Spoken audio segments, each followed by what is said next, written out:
नमस्कार। फिर से एक बार स्वागत है मेरे चैनल पर। मैं हूं राज, आप देख रहे हैं हाईवे 33। दोस्तों, आज की जो कहानी है महेश कुमार जी का है। महेश कुमार जी बोकारो के पास के रहने वाले हैं, जो झारखंड में है, और ये घटना 2004 की है। तो चलते हैं इनकी कहानी में। लेकिन दोस्तों, आपने मेरे चैनल को सब्सक्राइब नहीं किया है तो जल्दी से कर लीजिए और साथ में बेल आइकन को दबाना ना भूलिएगा। तो शुरू करते हैं आज की कहानी। दोस्तों, मेरा नाम महेश है। मैं झारखंड का रहने वाला हूँ। मेरे घर में मेरे मम्मी पापा और एक मेरा छोटा भाई, जो मेरे से लगभग 2 साल छोटा था, लेकिन शरीर में मेरे से भी बड़ा लगता था। चेहरा भरा पूरा था, शरीर भी उसका मेरे से भरा पूरा था। और कोई एक नज़र में देखे तो बता सकता था कि मैं उससे छोटा हूँ, वो मेरे से बड़ा है। हम दोनों में बहुत ही गहरा प्रेम था। जहाँ भी जाते थे साथ साथ, स्कूल में भी और खेल के मैदान में भी। बात उस दिन की थी जिस दिन हम स्कूल से वापस लौट रहे थे। दोपहर के ऊपर का टाइम था और हमारे रास्ते में एक सुनसान जगह पड़ता है, जहाँ आसपास में जंगल झाड़ काफ़ी ज़्यादा हैं। मैं आगे आगे चल रहा था और पीछे पीछे मेरा छोटा भाई चल रहा था, और मैं उससे कुछ बोलता जा रहा था, लेकिन वो कुछ जवाब नहीं दिया। और तब मैं पलट कर के देखा तो वो ज़मीन पर गिरा मिला, वो भी दिन के टाइम में। अब मेरे तो हालत ख़राब हो गया देख करके कि उसको हुआ तो क्या हुआ। मैं जल्दी पहुंच करके और उसको उठाने लगा। वो तो बेहोश हो गया था। बड़ी मुश्किल से मैं उसको होश में लाया, हिला डुला करके, और होश में आते ही वो इधर उधर देखने लगा था। मेरा तो दिल घबरा गया था कि क्या हो गया मेरे भाई को। मैं पूछने लगा, अरे सुरेश, क्या हुआ तेरे साथ में? मुझे लगा इसकी तबीयत खराब हो गई है। वो लेकिन डरा हुआ मुझे देख रहा था। मैं पूछता रहा उससे, लेकिन वो कुछ नहीं बता रहा था। मेरे बार बार पूछने पर वो चुप सा हो गया। और फिर कुछ देर के बाद में जब उसका मन शांत हुआ, तब वो बोला कि भाई, आप तो आगे आगे चल रहे थे, मैं आपके पीछे पीछे चल रहा था, और तभी मुझे लगा कि मेरे को पीछे से किसी ने छुआ है, टच किया है, और मेरे शरीर में एकदम झंझनाहट सी हो गई थी। और मैं जब मुड़ के देखा तो वहाँ पर कुछ धुंध सा, जैसे कोई साया हो, और वैसे दिखाई पड़ा। और पता नहीं क्या हुआ कि मुझे चक्कर आ गया था, और फिर मैं अपना ज़मीन पर गिर गया था। उसके बाद मुझे कुछ नहीं मालूम था भैया क्या चीज़ था वो डरता हुआ मेरी तरफ देख करके बोलने लगा। मैं सोचने लगा कि भला भूत प्रेत तो रात में दिखाई पड़ते हैं, लेकिन अभी तो दिन का मामला है। ऐसा कौन सा भूत है जो दिन में आकर के मेरे भाई को टच किया है? और फिर हम यही सब बात सोचते हुए अपने भाई को लेकर के घर पहुंच गए थे। घर में यह बात मम्मी पापा को बताया। मम्मी भी हैरान थी मेरी बात सुन करके। ऐसे कैसे हो सकता है, इसको चक्कर ही आ गया होगा, भला कहीं भूत दिन में दिखाई पड़ते हैं। मम्मी भी इस बात को विश्वास नहीं कर रही थी, ना पापा ही कर रहे थे। ज़रूर इसको कमजोरी हो गई है, खाना पीना तो टाइम पर खाता नहीं है, दिन भर घूमने में लगा रहता है, खेल में लगा रहता है। मम्मी दुनिया भर की बातें सुनाने लगी है। बात वहाँ तो ख़त्म हो चुकी थी कि चलो, इसने कुछ ऐसे ही देख लिया होगा, इसका मन का भ्रम होगा, और कमजोरी की वजह से ये इसको चक्कर आ गया हो या फिर बेहोश हो गया हो। हम सब ने इस बात को मान लिया था। रात हुई, हम खाना खा करके और हम दोनों भाई एक ही कमरे में सोते थे। अलग अलग हमारी चारपाई थी और हम कुछ देर बात करते हुए पढ़ाई के बारे में मैं तो सो गया था और मैं देख रहा था सोने से पहले कि मेरा भाई भी नींद में जाने की कोशिश कर रहा, जम्हाइया ले रहा था और तभी मुझे नींद आ गई थी।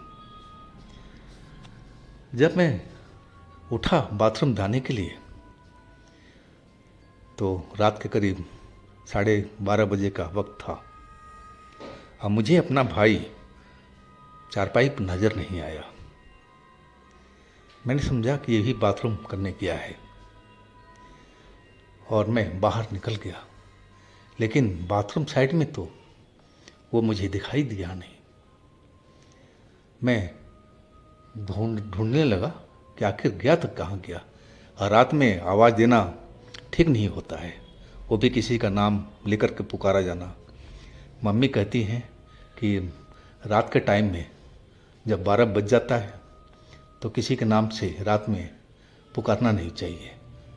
अब इसका मतलब क्या था मुझे तो कुछ मालूम नहीं था, लेकिन मैं वही कर रहा था।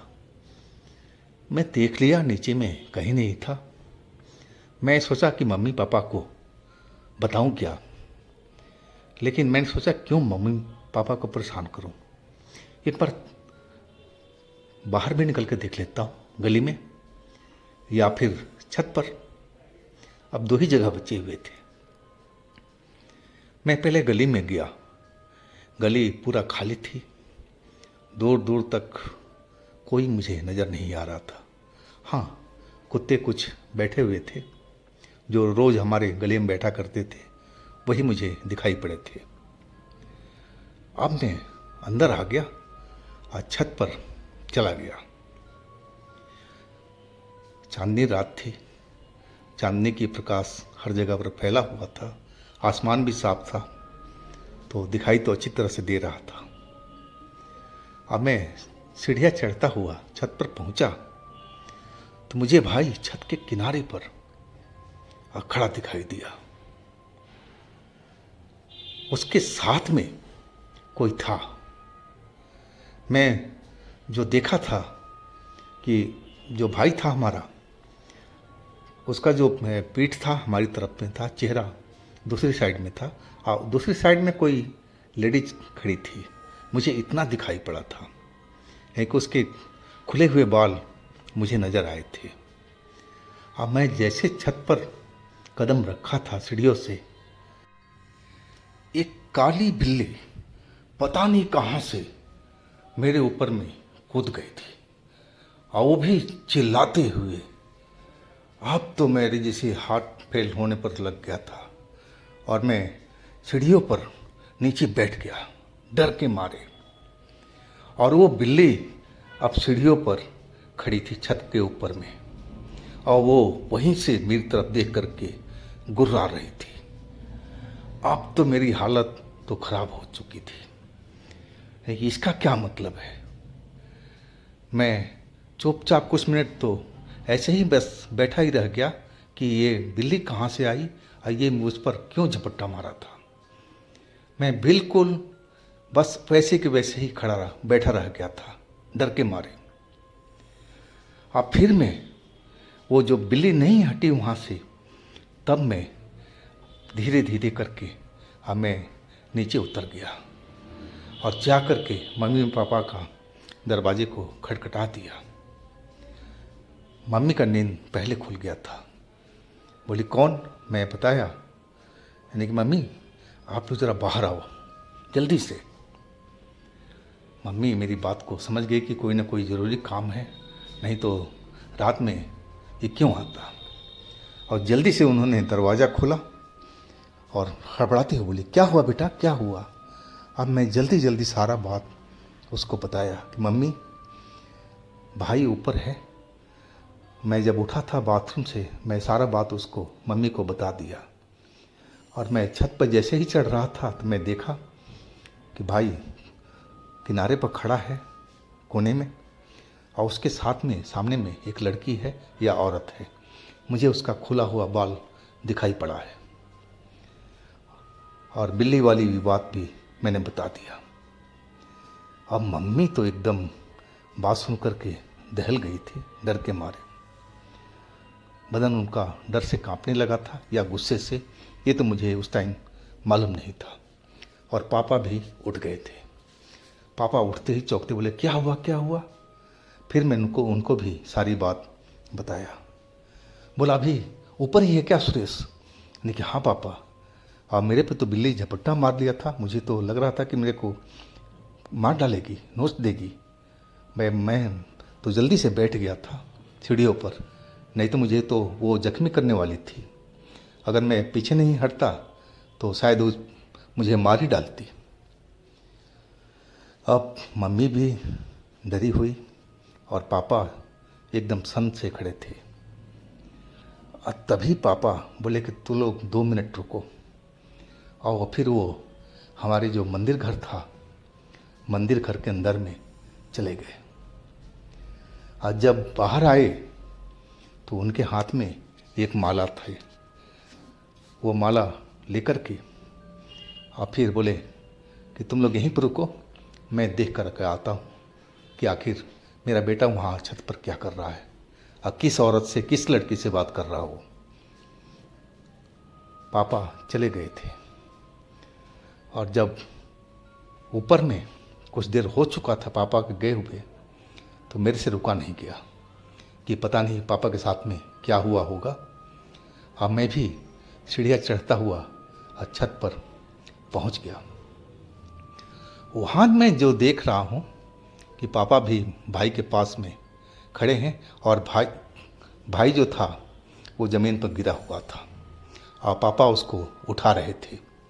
ना तो वहाँ पर कोई बिल्ली दिखाई पड़ी और ना कोई औरत, ना लड़की जो भी मुझे नज़र आई थी। अब मैं जल्दी से मैं भी पापा के पास पहुँच गया था। पापा मेरे भाई को होश में लाने की कोशिश कर रहे थे। उठ जा बेटा, उठ जा बेटा, गाल थपथपा रहे थे। लेकिन भाई मेरा एकदम बेहोश पड़ा था। नहीं पापा, जल्दी से नीचे ले चलते हैं और वहाँ पलंग पर सुलाते हैं, खाट पर, और फिर होश में लाते हैं। छत पर पापा ठीक नहीं है रात के टाइम में। अब फिर हमने वही किया। मैं उठा करके भाई को एक साइड से पापा ने पकड़ा था, एक साइड से मैंने। अब फिर हम आराम से नीचे उतारे थे और फिर अपनी खाट पर ले गए थे। वहाँ लिटा करके हमने पानी उसके चेहरे पर डालना शुरू किया। लेकिन वो तो होश में आ ही नहीं रहा था, बिल्कुल वैसे के वैसे पड़ा हुआ था। अब तो डर हमें बहुत लगने लगा कि शायद मेरे भाई के साथ में वो जो भी था, भूत प्रेत, जो चुड़ैल जो भी थी, कि मैं जानता नहीं था कि आखिर में थी क्या वो। तो शायद उसने ही मेरे भाई के साथ में कुछ बुरा किया है। मम्मी अभी भी वैसे ही डरी हुई थी। अब समझ में नहीं आ रहा था हम सभी को कि हम लोग इस रात में करें तो क्या करें। भाई को हॉस्पिटल ले जाएं, लेकिन हॉस्पिटल जो डॉक्टर था वो दूर था। और तभी मम्मी जैसे होश में आई हो, वो मेरे पापा को बोलने लगी, सुनते हो, मंदिर से लोटा वाला जल उठा कर ले आओ जिससे हम लोग पूजा करते हैं, गंगा जल। और पापा को भी जैसे होश आया हो, वो भाग करके मंदिर के अंदर में पहुँचे थे। और फिर जब वो वापस आए तो उनके हाथ में वो लोटा था जिसमें गंगा जल था। और जल्दी से आकर के वो गंगा जल मेरे भाई के ऊपर में छिड़कने लगे थे। 1-2 बार ही छिड़के थे और भाई कुनमुनाने लगा, अपनी आँख खोलने की कोशिश करने लगा। और कुछ ही देर के बाद में भाई ने अपनी आंखें खोल दिया और मेरी तरफ देखने लगा हैरानी से। मैं पूछा, भाई तू ठीक है ना? लेकिन वो आश्चर्य से हमें देख रहा था। नहीं भाई तू ठीक है? तो बोलता मुझे क्या हुआ है और आप लोग ऐसे कैसे खड़े हो मेरे पास में? अब मुझे समझते देर नहीं लगी थी कि इसको शायद कुछ भी पता नहीं था कि इसके साथ क्या हुआ है और ये कैसे छत पर गया है, इसको कुछ मालूम नहीं है। शायद ये अपने होश में तो गया नहीं है, शायद वही औरत या जो लड़की थी उसे ले गई थी उठा करके। मुझे तो यही लगा था और वाकई में उसको कुछ भी मालूम नहीं हुआ था। फिर हमने उसको सारी बात बताई कि तू छत में मिला था, तू किसी औरत से या कोई लड़की से बात कर रहा था, और बिल्ली वाला भी घटना हमने बताया। अब इतना बताते हुए वो डर चुका था। बोला, रियली ऐसा ही हुआ था मेरे साथ में? नहीं कि हाँ बिल्कुल ऐसा ही हुआ था। अब रात तो जैसे तैसे हमारी कटी थी, हम एक ही जगह पर सब लोग थे। और सुबह में हमारे जो पिताजी थे एक पंडित के पास पहुँचे थे मंदिर में। हमारा भाई भी था, मैं भी था, और सारी बात उनसे बताया गया था। पंडित भाई को देखे और वही अपना पूजा वगैरह किया था, भाई के ऊपर में गंगा जल वगैरह का छिड़काव किया था। बोले, जी ऐसा कुछ नहीं है, अभी इस पर कुछ नहीं है। हाँ हो सकता है कि रहा हो पहले, लेकिन अभी तो नहीं है इस पर। अब तो हम और भी हैरान थे कि रात में ऐसे ऐसे काम हुआ, और पंडित जी को सारा हमने बात बता ही दिया था कि स्कूल से आते टाइम में ऐसे ऐसे ये गिरा था, उसको लगा था कि कोई उसके पीछे था। लेकिन पंडित जी तो बिल्कुल मना कर रहे थे, कह रहे नहीं नहीं, मैं मानता हूँ कि इसके साथ में ऐसा कांड हुआ है, लेकिन जो भी आत्मा थी या कोई प्रेत था या कोई चुड़ैल थी, इस टाइम इसके पास में नहीं है, वो चली गई है, इसका शरीर में कुछ भी नहीं है। अब पंडित जी को बात तो मानना ही पड़ेगा। अब मैंने बोला था कि पंडित जी, मेरे पिताजी बोले थे, कुछ ऐसा कर दीजिए कि इसके ऊपर में दोबारा वो कभी आए ना। बोले कि ऐसा कुछ नहीं है, मैं क्या कर सकता हूँ, आपके घर में गंगा जल है? मैंने बोला हाँ जी है। बस अपने घर को पवित्र रखिए, छिड़काव कीजिए, और कुछ करने की ज़रूरत नहीं है। हाँ, इसके बाद भी अगर वो आती है तो हम कुछ सोचेंगे। अब हम लोग वहाँ से वापस आ गए थे, लेकिन उस घटना के बाद में वो दोबारा जो मेरा भाई था उसके साथ में कुछ नहीं हुआ, नॉर्मल सा ज़िंदगी चलने लगी थी। लेकिन वो जो घटना था वो पहली बन के रह गया था कि आखिर मेरे भाई के साथ में ऐसा क्या हुआ था जो उसको भी पता नहीं था। वो औरत कौन थी और वो बिल्ली कौन थी, समझ में नहीं आया इस कहानी को। पहले को हम समझ नहीं पाए थे, ना तो वो पंडित जी बता पाए थे। लेकिन इस घटना को तो बहुत साल हो गया और भाई मेरा बिल्कुल स्वस्थ है। अब तो परिवार बसा हुआ, उसका शादी ब्याह सब कुछ हो चुका है, बाल बच्चे भी हैं और हमारे भी हैं। लेकिन अब आज तक उसने बताया था कि अब उसको कुछ नज़र नहीं आया था, ना वो कभी ऐसा घटना उसके साथ में दोबारा हुआ है। तो मैं समझता था कि जो गंगा जल था हमारे घर में, उसी गंगा जल ने उस वक्त में काम किया था। वो गंगा जल नहीं होता तो शायद वो जो औरत थी, चुड़ैल थी, वो भाई को जल्दी से छोड़ने वाली नहीं थी। और उस टाइम में अगर मेरी नींद ना खुली होती तो पता नहीं मेरे भाई के साथ में वो छत पर औरत पता नहीं क्या किया होता। वो तो संजोग से मेरी आँख खुल गई थी बाथरूम जाने के लिए। तो दोस्तों, ये थी महेश कुमार जी की कहानी।